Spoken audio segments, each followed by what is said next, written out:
Podcasting. Anyone ever thought about having a podcast? Where do I start? Where do I begin? Here's a tip for you, something that I use, Anchor.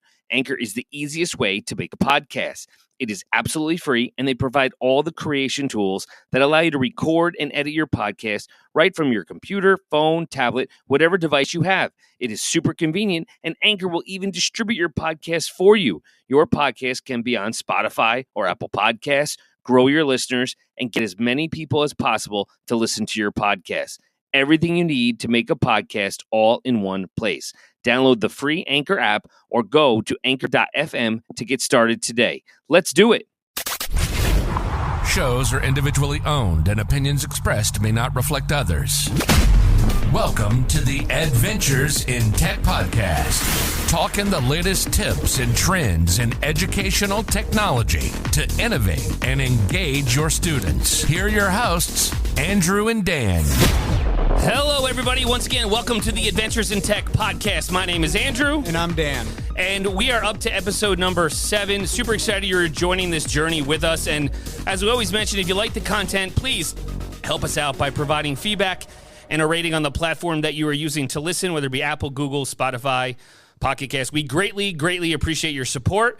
We are the final countdown, Dan, the final countdown to Nice Skate 2021. Yes, it's coming this weekend. I'm very excited. Yeah, Nice Skate Better Together 2021 conference held in Rochester. We are going to be there with a whole group of people. We're going to be broadcasting live. We're going to discuss the different sessions, workshops, keynotes, the corporate council, the exhibit hall. There'll be special guests, so we're very excited about that.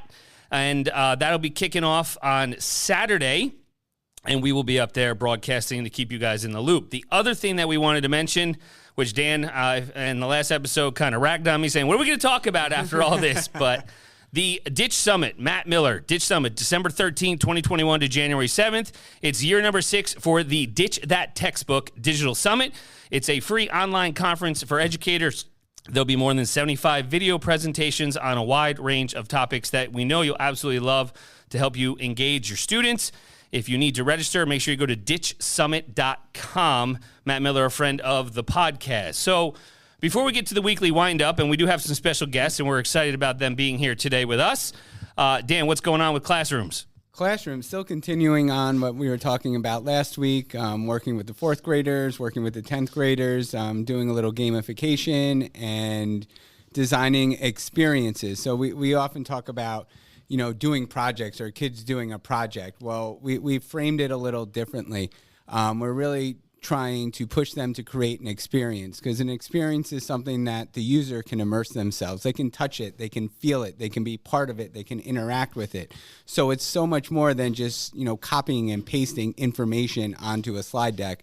They're really getting their creative juices flowing and creating some fantastic experiences for their users. Awesome. The other thing we are doing is we're working with the green screen using the technology. So kind of tying into the research curriculum and nonfiction in 2nd grade in a building with Balloons Over Broadway with the literacy component. And the kids are actually designing their own Thanksgiving Day parade balloons. We're going to be filming it. It's an entire grade level. It's going to be a great school community-wide event. The 2nd graders are going to parade in front of the kindergartners, and then they're going to have their own parade that they're going to get to view back on. So a lot of good things going on in the classrooms. Yeah, we do also have something coming up pretty soon with math and multiplication and arrays, and the students are going to use some robotics. So we're going to use those Sphero golf balls finally. That's right. And the students are going to design miniature golf course holes based on arrays. Yeah, on arrays, and we are doing that as a 4th grade topic, and we also have a 2nd grade where they're using standard and non-standard units of measurement. So a lot of fun projects going on across the district. So weekly wind-up, Dan, what's happening? Well, we have some updates to Google. One thing that I think will come in very handy, because we've had some confusion with this when we met with people. Yeah. But now when you're making calendar invites, you can indicate whether you'll join a meeting virtually or in person. So that's built right into Gmail now. Yeah, so that's good. So we can see who's going to be there, and everyone is clear on the expectation. Oh, this is virtual or this is in person. And there are those times and those occurrences where you may not be able to get in person, so then you just hop on virtually. It'll give you a quick, easy way to notify everybody who's attending the meeting how you will be there. So the rapid release domains, the gradual rollout, 15 days for feature visibility as normal. That started November 15th. Schedule release, gradual rollout will be up to 15 days for feature visibility starting on November 29th. What else we got going on? Well, another update to my one of my favorite Google tools is Google Sites. So we love Sites. I love having that platform, like those old wikis for students to collaborate and create and put together multimedia. We also use it a lot for our virtual events. And now in Google Sites, you have the ability to copy a single page or a subset of pages into a new site. So rather than having to copy the entire site over, any pages that you want to use, you can put into a new site. That's great for teachers if you're creating templates for your students to work in Google Sites, whether it be for portfolios or for some of their experiences. You can now create that much easier. You know, the nice thing about using Google Sites, and you talked about the templates, often there are times where we're like, we wish we had a template of a website for the students to kind of use so they don't go off and have their sandbox time and kind of mess around too much on formatting the Google site. So this gives the teacher the access to kind of craft where they want them to go with their Google site. Lastly is more of an admin thing. The transformation reports that are available in Google. What's cool is we did check this out.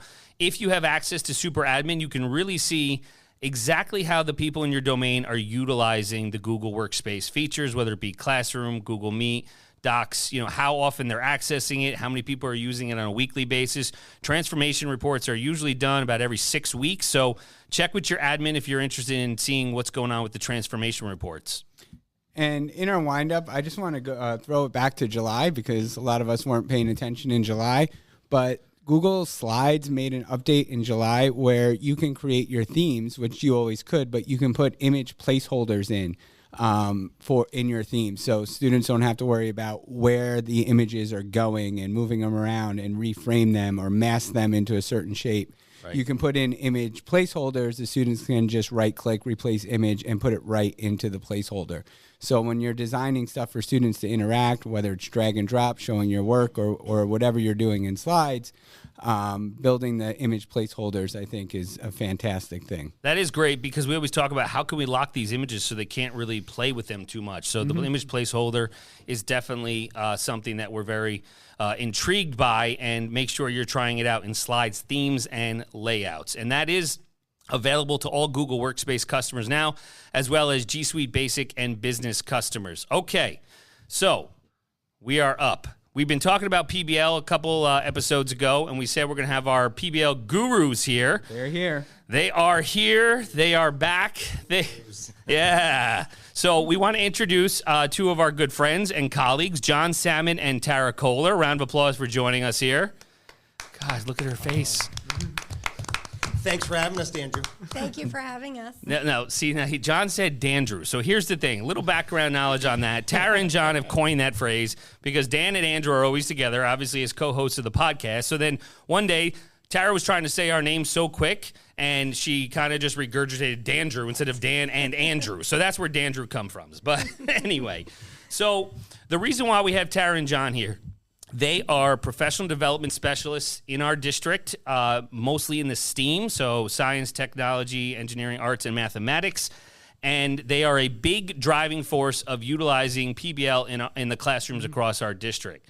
So do you guys want to give a little introduction about yourselves, what's going on, what you're thinking about with PBL, your training, your background? Tell us about that.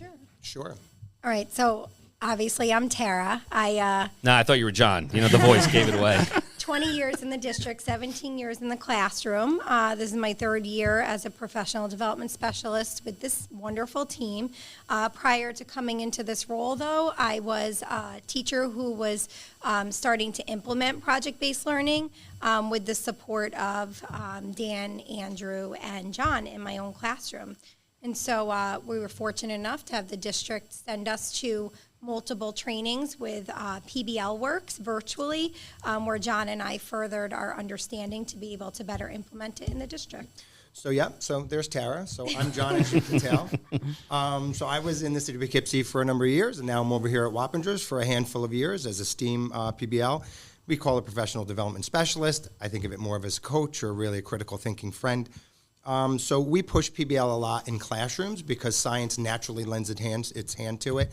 So we like to go there and we like to deliver PBL. PBL works as a driving force behind a lot of the work that we do. And we'll talk about it with some of the misconceptions that we'll address, but we'll address PBL works and their design elements and some teaching practices as we move forward. Awesome. So one thing I did want to mention is, we are very fortunate that John and Tara are joining us today. And again, as they mentioned, they're part of our team. We have a fantastic team, and they will be attending NISCADE as well. So we'll be getting some perspective from their lens to see what they think of the conference. They are excited to be presenting 2 different sessions. We'll ensure that we put it in the show notes what sessions John and Tara will be. Whether it be in person or virtually, you will have the option then to check out the sessions that John and Tara are presenting on. And Dan and I haven't even talked about ours, but we'll link them in the show notes as well. So let's talk PBL, Dan. Misconceptions of PBL. Right. I mean, we think of all those acronyms in education, and acronyms get thrown around. Like, you get an acronym, and you get an acronym, and you get an acronym. And PBL is one of those things. And, so if we talk about project-based learning, in your experience, what are the major misconceptions of PBL? So, project-based learning, like Dan, you talked about building experiences for children in the classroom, and really what it is, it's not something extra that comes at the end. It's actually the best practices are just organically embedded into the project-based learning experience. And so it starts with milestones that go throughout the experience. So these are little artifacts or learning experiences that will feed into a final public product. And it's not just the product. It's not just a project that comes at the very end of the unit. Pieces of it are experienced throughout. So I love that you said PBL as the acronym. I think that those 3 letters scare the heck out of a lot of people in education. Sure does. Because of what Tara just said, is that they think it's something in addition to, right? So how do we address those? Is that what we're looking at, right? Yeah. So Dan, your front-end work that you were just talking about, of teachers designing learning experiences, everything about project-based learning is really that. It's the front-end planning. It's the preparation of a learning experience rather than a rote experience where I'm just going to stand and talk. So when you front-end plan, a lot of the work that Tara and I do, we work with design elements specific. It used to be Buck Institute for Education, but now it's PBL Works. And we use their design elements. There's 7 of them. We use 7 of the teaching practices. And so when you work through what those items are, I have them listed here because, again, my brain gets all fogged up and I forget them. But when we're looking at it, we really start with a driving question or a problem that we're trying to address. That is the crux of everything. It drives the learning as we're moving forward. It's not just the dessert at the end, as Tara had stated. We have sustained inquiry, authenticity, voice and choice, reflection, critique and revision, public product. So when we think of any of those specific items, those are just relevant to best practice in everything that we do in education. PBL Works is just put them together in such a framework that we know we walk through this in a systemic way. We also have teaching practices where we design and plan. We align our work to standards. We build the culture in the class. We manage activities, scaffold student learning, assess student learning needs, and then engage and coach kids. So really, if you take any of those items that I just said, they're just relevant to best practice in education. It's not a new acronym. It's not a new initiative. It's just good teaching and learning. And that's what it comes down to. I think that's almost the driving question is what is good teaching and learning and what does it look like? And like Dan said, I think that the acronyms, people get scared or they shy away from things because they don't know what they don't know. So how do we do a better job of educating colleagues and educators across the country, across the state, across the world in the sense of how you can make PBL into your classroom without it seeming like just another thing? And how do you kind of have it as a daily, not daily, but as a unit thing to ensure it's a driving force behind the teaching, good teaching in your classroom? It's interesting. There's a big push in research that one of the misconceptions comes from leadership. And so having leadership understand what PBL is then starts to offer up freedoms for educators to explore it and work with it. So it's just a different dynamic on how you're going to approach Need that trickle-down effect. And we've been really fortunate that our upper administration has supported our work and training in this. We're lucky for that. We're lucky that the buildings we go into, principals are open-minded enough to let us try different things with their teachers and give them the autonomy and freedom to create these learning experiences for their students. Absolutely. We talked about some misconceptions of PBL and questions that come to mind. So what does project-based learning mean to you guys? You're in the classroom, boots on the ground, you're developing these PBL projects with students, with teachers. What comes to mind? Like, what does it mean to you in that regard? I think there's so many, Tara and I were talking about this, and I think there's so many different directions you can go with it, but we were trying to think of what would just be short and sweet that really gets to it.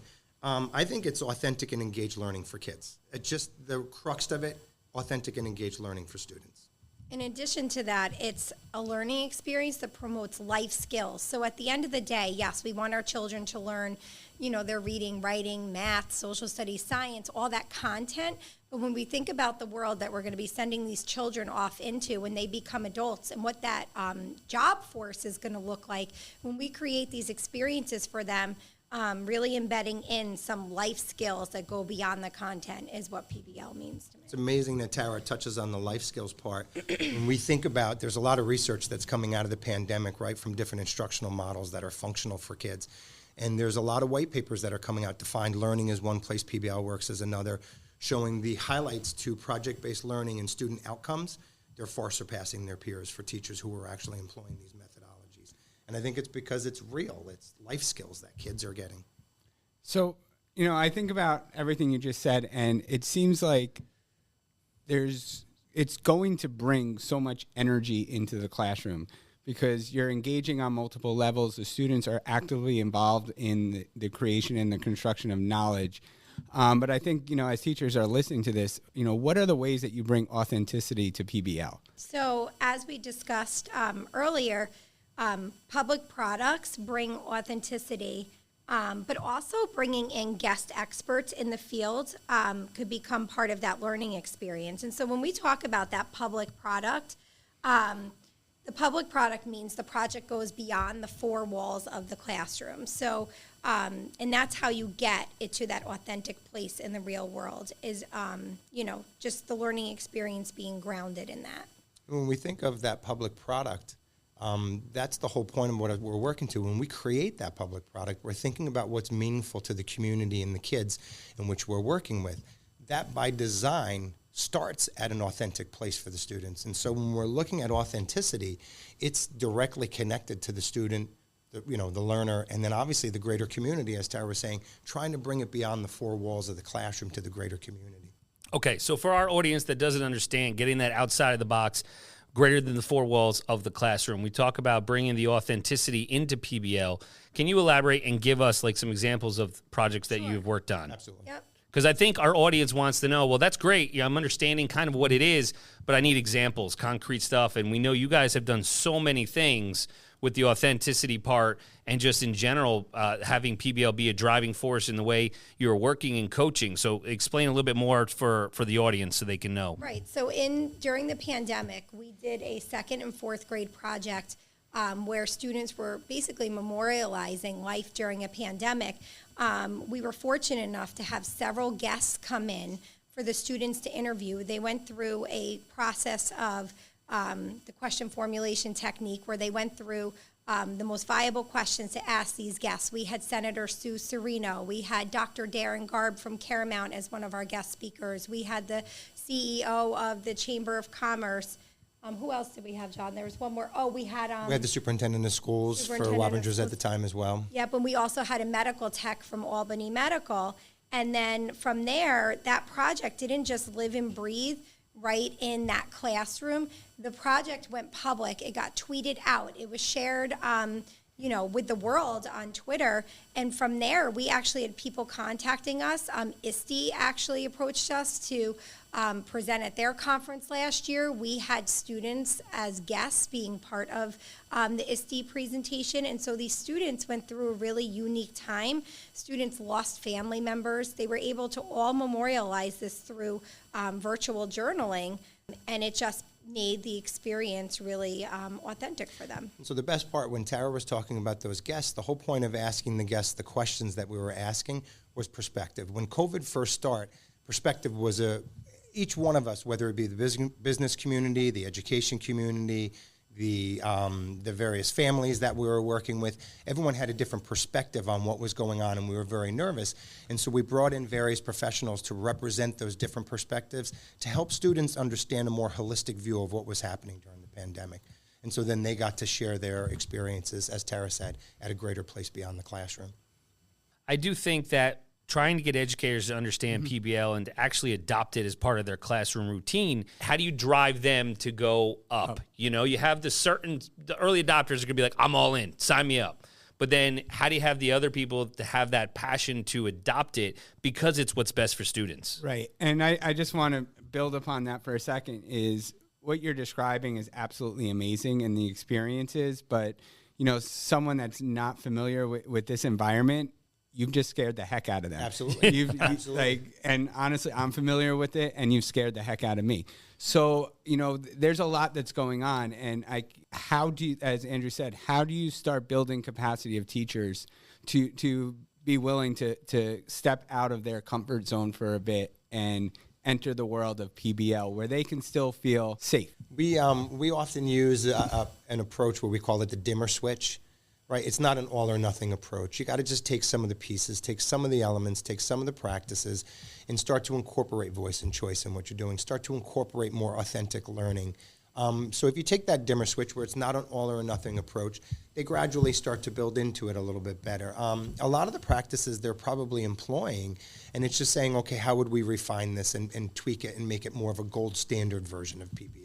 And so when John talks about those teaching practices, that's the design and plan, aligning to standards. You're already, when you plan your lessons, you're already doing that. So when we talk about it's not something extra, it truly isn't. It's just being super purposeful about your planning. And like John says with the dimmer switch, you think about the beginning of the year. So our PD team did a whole superintendent's conference day on, building a culture of independence in your classroom. Just by building a culture of independence, you're already a fraction of the way there to implementing PBL. And then you take little bits and pieces of these design elements or teaching practices and slowly release your students. You wouldn't do a full-blown project maybe in September, first marking period, but think about it gradually released across the school year that maybe by the fourth marking period, you're in a full-blown PBL, where at the beginning of the year, you're just dabbling with building a culture of voice and choice. And you could also be taking, as Tara was saying, varied versions of it. It could be a PBL that runs multi-content, or it could be a PBL that just lives in one content area, just where it just lives in science, or it's just living in social studies, where we're taking these baby steps along the way. So I think, as we've gone through everything with the pandemic and the teaching and the way things have been changing in education, PBL really builds upon a lot of different things that everybody's trying to accomplish in the classroom. But what I wanted to ask you is, it's still going to be a major mindset change, not just for teachers, but for a lot of students. Younger students are definitely more adaptable. I mean, their divergent thinking is through the roof. So I think they'll be able to rise to the occasion. But you talk about those middle schoolers and those high schoolers, and especially coming off of a year and a half just sitting in front of a computer screen, it's going to be a mindset shift for them. What are things that a teacher can do to start? You said that dimmer switch. What are some practices that teachers can start doing in order to change the mindset and help students develop their inquiry and their independence? I think bringing in choice into anything is a great starting place. I think that's one of the easiest ones to do. Sometimes kids don't even know what to do with choice because they're so used to not being given the opportunity for choice. So just even as simple as in a math workshop where you're giving them choice in how they're going to spend their independent work time, rather than saying you're going to do this assignment, and this assignment. Or if you're doing an investigation, right, rather than telling them exactly what they're going to be, their investigation question is, letting them come up with what they're going to investigate, let them dabble and play with what tools or resources or materials they would have to do it, and then let each group come up with their own procedures. I think that's just a slow way to start, at least in the math and science realm. I think voice and choice is a great place, and by design, you're going to naturally tag into authenticity when you do that. So you're going to be tagging two of those design elements The minute you bring in that voice and choice where they start to dictate a little bit on where this is going, the authenticity level starts to go up as well. And so a teacher, I think, when they're thinking about whatever the content is that they're going to deliver, they start to frame it as, how does this look in the real world? What is this really going to be in the real world? Well, the students are starting to give that to you through their voice and choice. And then you're framing, as you said, Dan, and I love the turn of phrase, we start to design the learning experiences in such a way. We're not thinking about how do I stand and just tell information, but how do I actually design learning experiences for kids?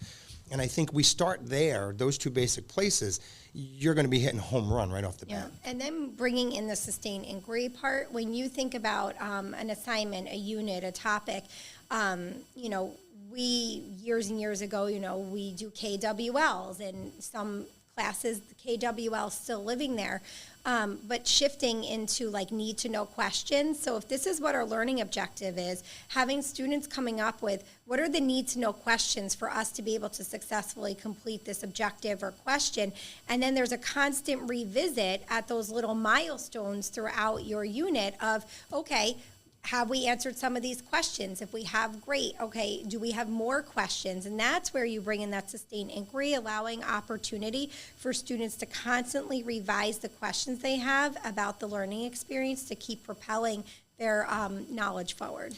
But it's all grounded, as you said, and I'm going to keep coming back to what Dan was saying, right, Tara, if you agree, it's designing a learning experience. And so the experience needs to have that authenticity. But then in order to have a need-to-know question, you got to have it framed in some type of work that they're going to do that is a product, right?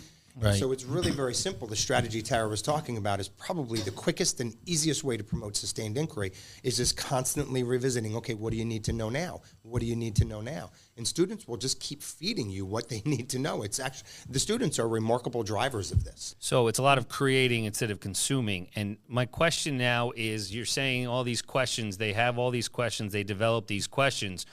What then ends up becoming the driving question in PBL?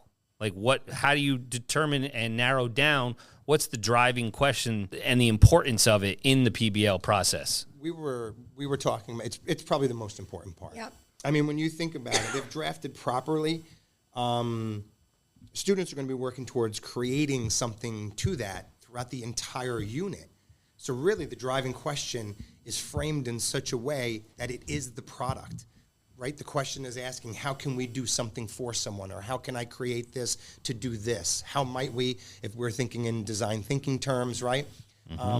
But how might we do this, or how might we create this? And so then every step of the way, the pieces of knowledge that they're gaining are helping them to better create what it is they need to do at the end.